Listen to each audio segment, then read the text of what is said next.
Бұл қазір барып жатқан жолымыз біз көрсететіннің қасында түк те емес. Маған қараңыздар. Енді қалай көрініп тұр? Ауа райы қысы, жазы, көктемі, күзі болсын, бір қалыпты тұр.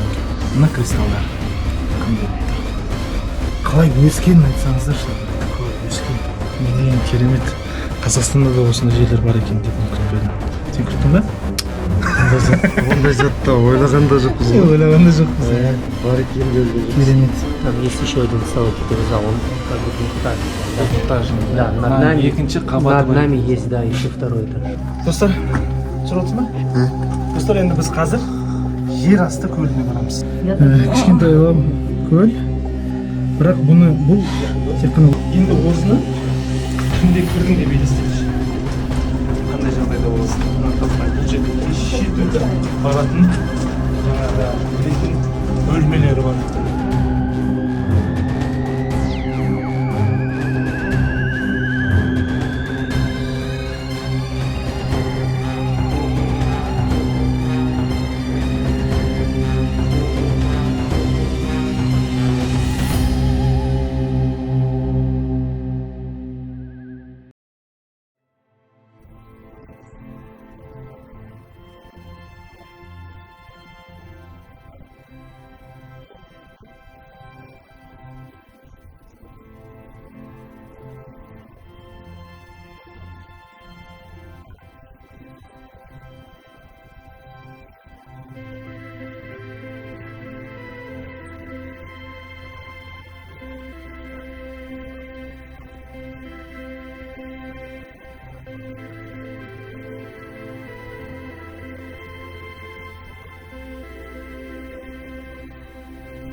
Я достар, Максимнің айтып атқан сөзінде жан бар. Өйткені орыс-жапон соғыс кезінде жапондықтардың жеңілісінен КСРО аумағында миллиондаған жапондықтар тұтқынға түскен.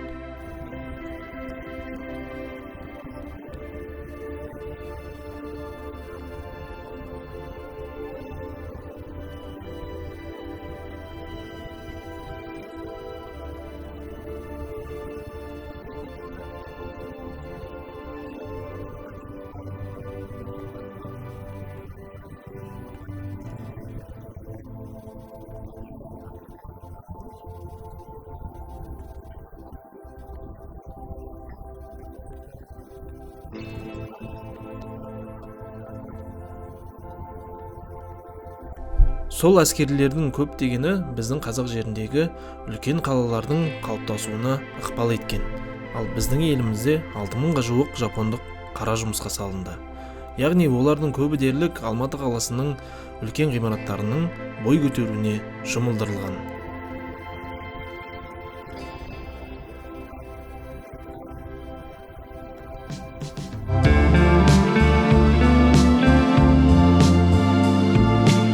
Бұл жерге бізді итермелеген бірінші дүние ол жерге баратын жолдың өте қауіптілігі.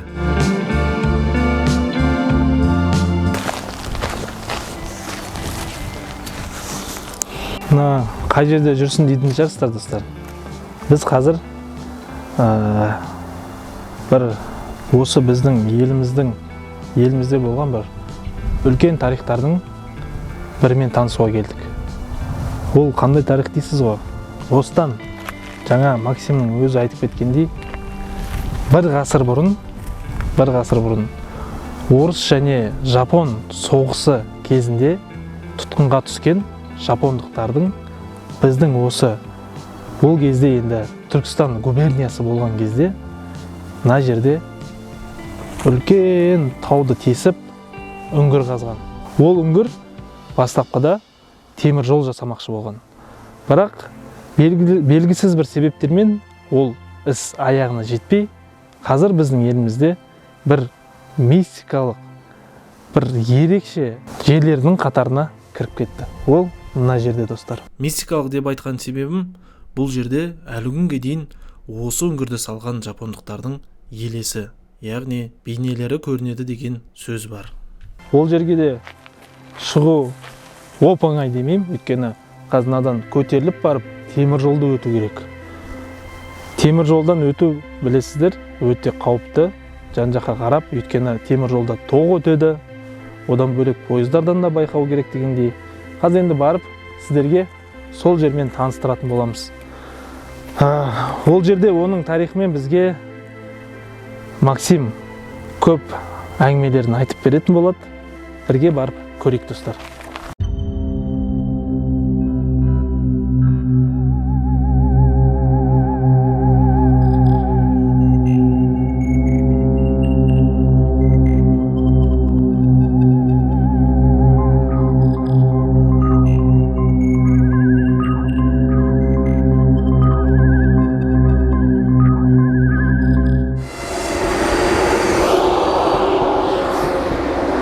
Ана достар, өзім айтқандай, бұл темір жолдың да осында қауіптілігі бар.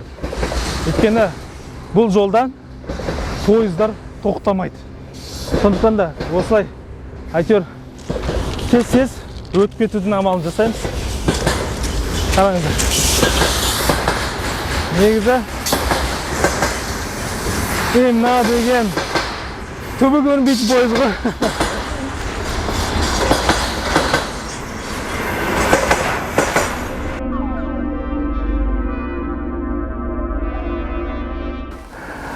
Ол жерде адамдар өз қолымен қазған. Мынанда көріп тұрған тастарыңыздай, сондай жерден үңгір шығарған мына жер.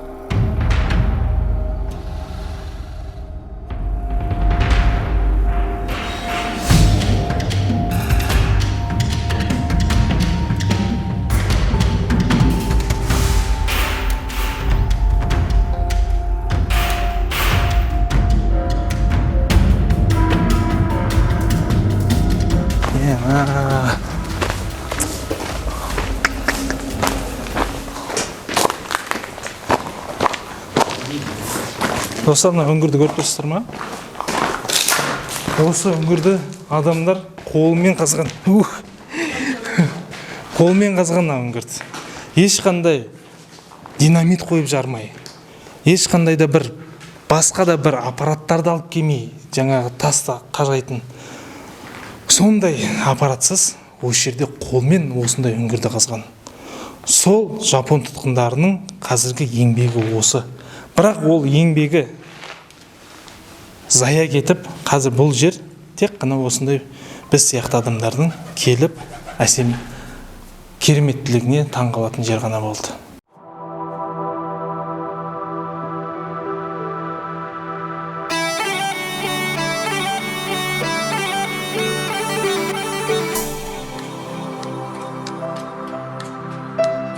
Осы үңгір туралы кіре берісіндегі бір маңызды ақпарат беріп жіберейін сіздерге.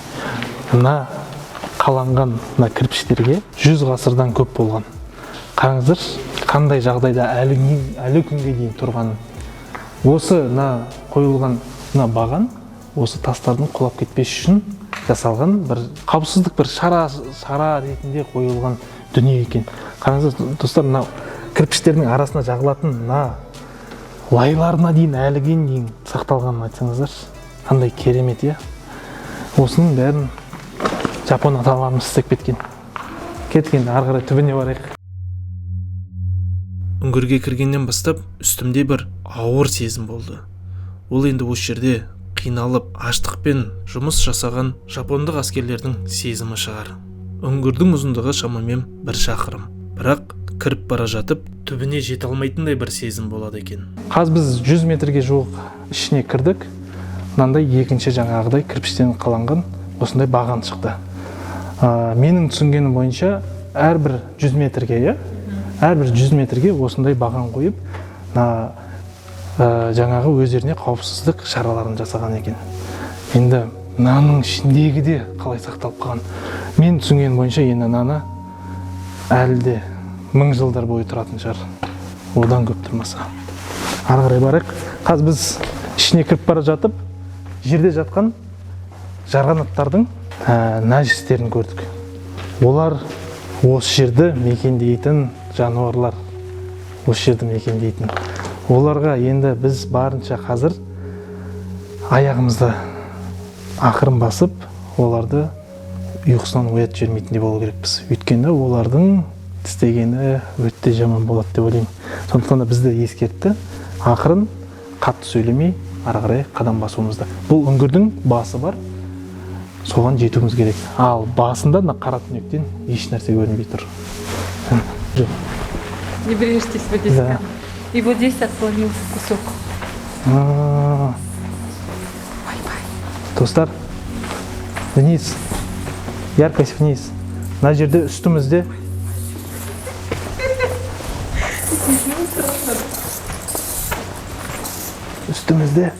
жарғанаттардың ұясы тұр. Дауыс деген қатты шығып жатыр. Сондықтан да жай сөйлеп келе жатқаным сіздерге. Шынымен кәдімгі ужас киноның ішінде жүргендей сезініп отырып өзіміз. Қорқынышты. Енді кішігірім ана жақта жарық көрініп отыр. Тез жетіп алдын алдына жүріп. Ё-моё.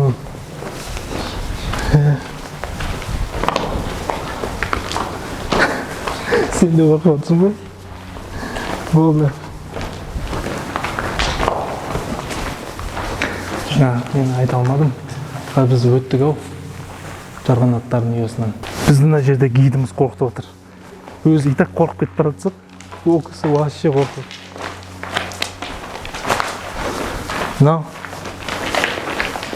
Мына байқап тұрғандарыңыз тастардың құлағандары, достар. Естеріңізде болса, осыдан біршама бұрын Таразда қатты жер сілкінген болатын. Соның салдарынан осындай тастардың осы қабырғалары құлап, осындай күйге келген. Енді жаңа біз түсіре алмай қалған жерде тура жарқанаттардың ұясының астында бұдан да үлкен құлағанын көрдік. Енді әрине бұл жылдан жылға өте қауіпті жерге айналуы мүмкін.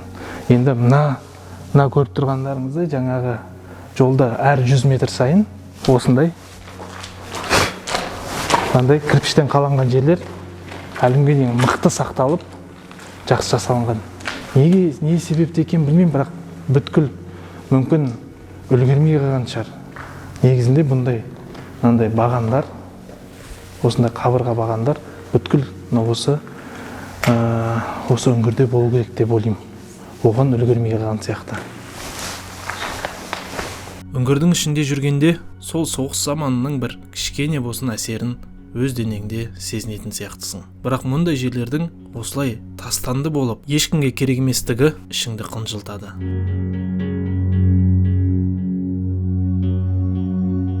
Қараңғы түнек болған үңгірден шыққанда, мынандай керемет көрініске тап боламын деп мүлдем ойламаппын.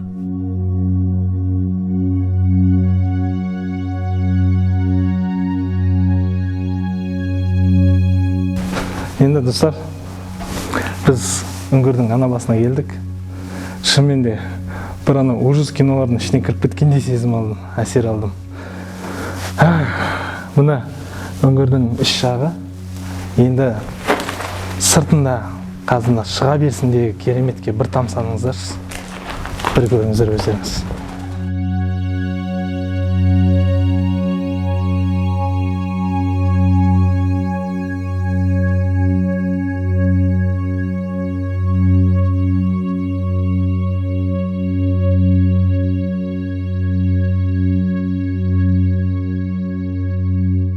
Қандай керемет, е? Арғы бетінен шықтық таудың.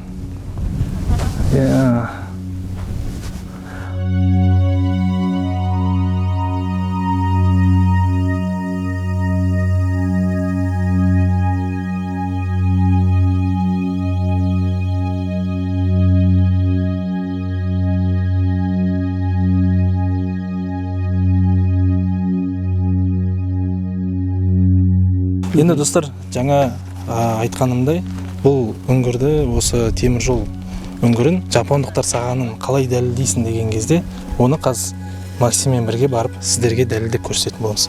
Можешь показать, да? Вот смотри, первым делом нужно посмотреть вот отсюда сверху, потому что когда ты подойдешь, ты уже так не увидишь. Түсінбейсің. Да. Это нужно будет расстояние. То есть сверху. Қазір мен көз алдымда тұр, соның үстіңгі жағынан қазір түсіндіріп жібереді. Вот так вот, если мы пройдем, вот они, вот, круги. Вот если внимание обратите, вот каменные круги выложены из камней, вот в этой долине. Это захоронение японских военнопленных. Вот с этой стороны от железнодорожной насыпи, и вот с этой стороны. Вот их хорошо видно.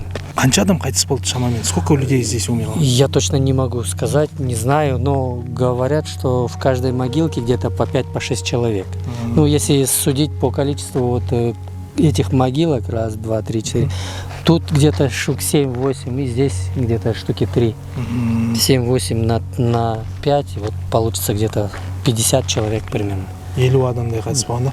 Вот эти круги тоже там, вон тут. Да. И Японцы приезжали сюда, взяли землю, как бы поклонились, да, и уехали. но бірақ қазір бұл жерге мысалы ешқандай туристік бір ерекше бір ешқандай статус берілмеген, иә? Нету никакого статуса туристического охраняемого объекта, ты имеешь в виду? Иә. Нет. Ондай еш нәрсе жоқ, иә? Да, осы жатқан жапондықтардың аты жөні жазылған тақтайшалары болмаған ба? Не сохранилось. Говорят, что были здесь таблички. Болған, иә, басында, иә? Были, да, раньше. А қазір уже сақталмай. Где-то до 91 года они стояли. Потом уже нет. Осылай ертең жоқ болып кетеді ғой бұларда, иә? Түсінікті. Бұл да бір тарих. Бізді алып келіп көрсетіп бәрін түсіндіргеніңізге сізге үлкен рахмет, жұмысыңызға сәттілік тілейміз. Сізге де рахмет. Енді құр сөзбен айтпайық, жаңа достар үстінен көрсеттік. Енді жанына барып. Мына жерде енді үстінен баспай-ақ қойын. Бірақ мына жерлерде осы үңгірді қазып, осы жерде еңбек етіп, қаза болған жапондықтардың осы жерде мәйіттері жатыр. Енді мынандай осындай домалақ жерлер көп мына жерде, жаңа айтқанымыздай. Бірақ ешқандай да аттары жазылған, я болмаса өлген жылдары да жазылған тақтайшалар сақталмапты. Бір өкініштісі. Өйткені бұл жерге Жапониядан келіп, осы ата-бабасын архивтерден іздеп тауып, осы жерге келген жапондық азаматтар өте көп болған екен. Бірақ өкінішке орай, бұның қай жерінде ата-бабасы жатқанын ешкімге беймәлім. Ал бірақ топырағын алып, өз елдеріне қайтып атқан жапондар да өте көп дейді.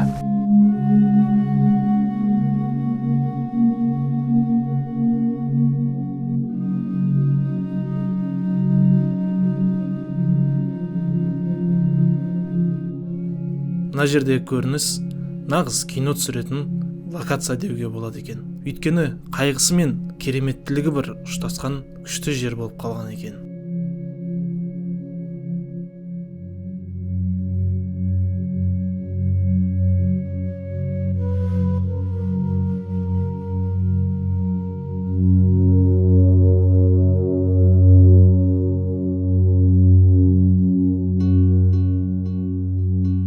Негіз достар, менің ойымша бұл жер бекерден бекер бос емес. Өйткені мына жерде көптеген қазір заманауи жаңағы неше түрлі адамдар бар ғой, ойлап тауып атқан тың осындай қорқынышты кафелер болмаса квесттер жасауға болатын еді. Бірақ бұл жерге солардың бәріне осы біз алдымыздан шығатын темір жол кедергі жасап тұрған сияқты. Мүмкін болашақта да болар. Өйткені шынымен керемет жер. Бір нәрсе ойластыру керек мына жерге.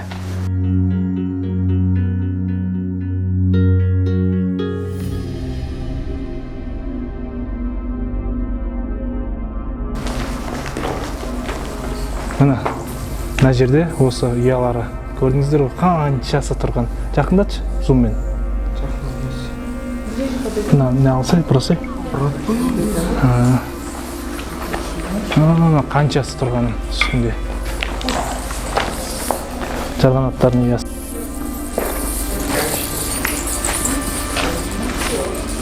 Түсірілімді аяқтап болдық деп үңгірден шығып бара жатқанда мынандай жағдай болды. Жүгір, осы жүгір